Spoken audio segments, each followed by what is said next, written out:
2013 সালে নোয়াখালীর কোম্পানিগঞ্জে 7 জনকে গুলি করে হত্যার ঘটনায় সাবেক মন্ত্রী ওবায়দুল কাদের ও তার ভাই সাবেক পৌর মেয়র মির্জা কাদেরের বিচার ও ফাঁসির দাবিতে নোয়াখালী কোম্পানিগঞ্জের 0 পয়েন্টে বিক্ষোভ মিছিল ও সমাবেশ উপজেলা ও পৌর জামায়াতে ইসলামী।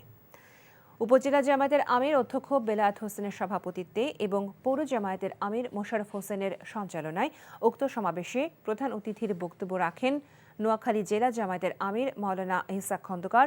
প্রধান বক্তা ঢাকা উত্তরের সহকারী সাধারণ সম্পাদক ও ছাত্র শিবির কেন্দ্রীয় সভাপতি ইয়াসিন আরাফাত, জেলা জামায়াতের সাধারণ সম্পাদক বোরহান উদ্দিন, কোম্পানিগঞ্জ উপজেলা জামায়াতের সাধারণ সম্পাদক মাওলানা মিজানুর রহমান, পৌর জামায়াতের সাধারণ সম্পাদক হেলাল উদ্দিন।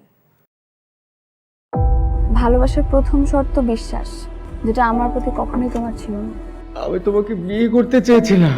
চেয়েছিলে আমার ইচ্ছেগুলোকে গলা টিপে হত্যা করার পর। নিলয়ের হঠাৎ এমন চেঞ্জ আমার ভালো লাগছে না। তোমার নিলয়কে নিয়ে টেনশন করতে হবে না। আমি ভুল মানুষকে ভালোবেসেছি। আপনি ডাক্তার? জি। কিসের ডাক্তার আপনি? মেডিসিন, গাইনি, অর্থোপেডিক নাকি সাইকোলজিস্ট?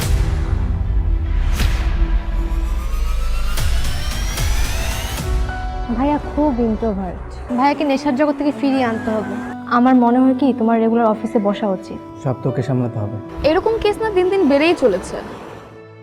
আপনি কি আমার উপর রেগে আছেন? পৃথিবীতে কারোর উপরে আমার তেমন কোনো রাগ নেই। নিলয় যেন কোনো রকম সিন ক্রিয়েট না করে। আপনি কি সব ভুলে থাকতে পেরেছেন?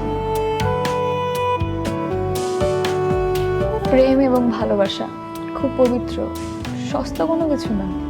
আমি তোমাকে হারাতে চাইনি Priti. Love is not enough in the world.